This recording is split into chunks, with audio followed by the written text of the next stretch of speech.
Se marier pour les bonnes raisons ou regretter toute une vie? Tout le monde peut se marier, mais tout le monde ne réussit pas son mariage. Quelle est la différence? Les motivations.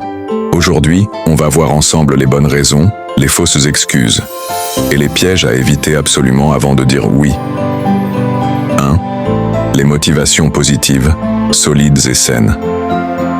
Ce sont les meilleures raisons de s'engager dans le mariage. Elles reposent sur des bases solides qui favorisent un amour durable comme l'amour véritable. Pas seulement une émotion passagère, mais un choix quotidien d'aimer, de respecter et de soutenir l'autre dans les bons comme dans les mauvais jours. B. Un projet de vie commun. Construire ensemble des rêves, des objectifs et une vision pour l'avenir. C. La complémentarité. Être différent, mais se compléter. Combler les faiblesses de l'autre par ses forces. D. Des valeurs partagées. La foi, la vision de la famille, la manière de gérer l'argent, l'éducation des enfants, le désir de stabilité affective et émotionnelle, chercher un équilibre dans la relation, loin des drames et de l'instabilité. F. L'appel de Dieu. Pour ceux qui croient, c'est sentir que Dieu vous conduit vers cette union. Conseil, si ta motivation principale se trouve ici, tu pars sur de bonnes bases. Mais l'amour doit être nourri, sinon même la plus belle motivation peut s'éteindre. 2. Les motivations neutres ou mitigées. Ces raisons peuvent être valables, mais si elles sont les seules à motiver le mariage, elles peuvent poser problème à long terme. A. La compagnie, vouloir simplement éviter la solitude. B. Le désir d'avoir des enfants, important, mais pas suffisant pour bâtir une relation solide. C. Le besoin d'un partenaire pour gérer la vie quotidienne. Les factures, les tâches ménagères. Un mariage ne doit pas être une simple colocation améliorée. D. Le respect des traditions ou attentes familiales. Se marier parce que la famille ou la culture l'exige. E. La pression sociale. Tu as déjà 30 ans, il faut te marier. Un piège classique.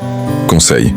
Ces motivations ne sont pas mauvaises, mais elles doivent être accompagnées d'un vrai engagement émotionnel et spirituel. 3. Les motivations dangereuses. Mauvaise base. Attention, ce sont les pièges qui mènent souvent à des mariages malheureux, voire à des divorces douloureux. A. Fuir un problème. Espérer que le mariage efface la solitude, la pauvreté ou un passé difficile. B. Chercher un statut ou un avantage matériel. Se marier pour l'argent, la nationalité ou un confort financier. C. Se venger ou prouver quelque chose à quelqu'un. Vouloir montrer à un ex ou à la famille qu'on a réussi. D. La simple passion physique. La beauté et l'attirance passent, mais le caractère et les valeurs restent. Conseil. Si tu te reconnais ici, il vaut mieux attendre. Le mariage n'est pas un refuge contre les blessures intérieures, mais une aventure qui les révèle encore plus.